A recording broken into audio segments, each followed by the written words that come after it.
The illegal crossings happening in the UK are continuing to happen, with the government only seeming to announce that they want to get serious and enact some form of change right before its election time and after a political party scandal. With Boris Johnson announcing that the Tories have schemed a new immigration and economic partnership with Rwanda, located in East Africa, anyone who arrives into the UK illegally and anyone who has arrived illegally since January the 1st, 2022, is to be relocated to Rwanda.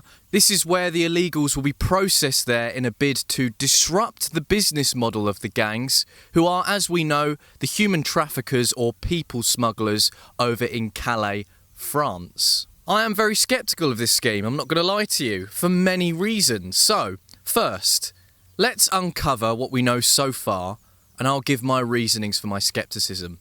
Don't go anywhere. For years now, Boris and Priti Patel, and of course the Tories in general, have all talked the big talk on tackling illegal immigration, where they've promised time after time again on tackling the situation in the English Channel, where thousands each year make the journey to Dover, with what essentially is a taxi service from the Border Force and a charity-run service from the RNLI. Not to mention the various other landings in England, not just in Dover. Now, I've been to the dockyard in Dover several times now, where, as I explained in my previous reports, the facilities seem to just keep getting bigger, and more illegals seem to be coming across. I've seen the dinghy graveyard, where the Home Office and the police seize the boats and leave them nearby in a car park, cut off from the public view with no sign of it decreasing. The plan now from the government is to send a lot of the illegal migrants who arrive in England to Rwanda to be processed there. This is to determine whether the migrant who is supposedly fleeing a war-torn country to seek refuge in the UK, or whether the person is an economic migrant who is essentially an asylum shopper, finding the best viable country who would give them the best free deal, to someone coming from the third world after spending over £1,000 to a people smuggler and promised a spot on the housing ladder, free healthcare, a free mobile phone, even free business grants for the migrants to set up their own business in the UK. How very thoughtful. Meanwhile, you, a tax-paying citizen of this country, who you at the moment are caught up in the worst standards of living since the 1950s, with food prices up, having to pay more at the fuel pumps, rent is up, the welfare state is squeezed with more people having to turn to the state for help, food banks are struggling to keep up with demand, and we keep being told that our National Health Service is continuously under pressure with the backlogs of cancer screenings due to stay at home and protect the NHS. But sure, let the floodgates open. Allow illegals to keep pouring in because that would alleviate the situation. Remember, there's nothing progressive or compassionate about displacing third world citizens across Europe and the West in general. Exploiting people for cheap foreign labour, or even using people to gain political votes. This is wrong, and these practices should be condemned on both sides. This scheme, however, will cost approximately £120 million, with the Navy being in the English Channel for only one day.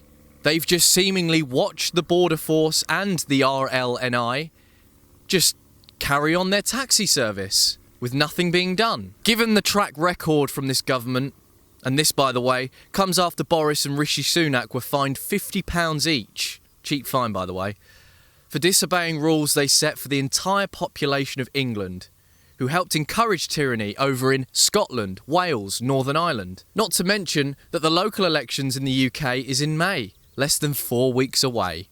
So what a time to start enacting policies you promised your voters. Now, there might be a grain of truth with Rwanda being quite a good idea for illegals to be processed there. Priti Patel, as much as I dislike her, says that Rwanda consistently ranks as one of the world's safest in multiple global indexes. According to Priti, Rwanda is one of the world's fastest growing economies. Rwanda supposedly as well provides full rights for all asylum seekers. But now, because the Tories are saying that, the far left are now claiming that Rwanda abuses human rights and is some kind of a hellhole country just because it doesn't fit the agenda of open borders and mass immigration and no person is illegal. Not too long ago, Arsenal Football Club were actually running tourism campaigns to Rwanda. So hang on, is it only okay for the British citizens to go on holiday there, but for the illegals to want to take advantage of the system here, it's suddenly unfair and cruel?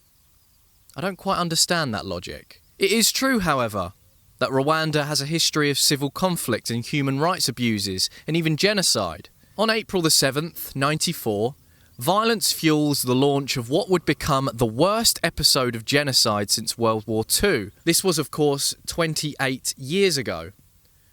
There are some modern offences, such as the lack of freedom of expression.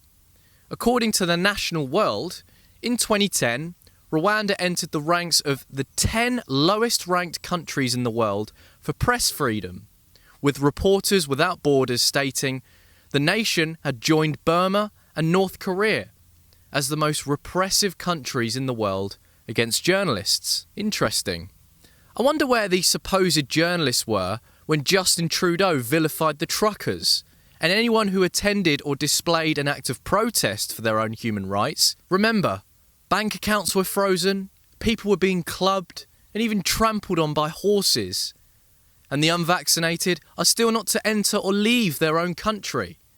Some of my colleagues in Canada ate out in restaurants for the first time in what felt like years to them. I wonder where these journalists were then. These cases of infringement of human rights in Rwanda will only make it easier for human rights lawyers to set up legal blockades, using Rwanda's historical context to keep the process of illegal immigration alive and continue the cycle of displaced people across Europe.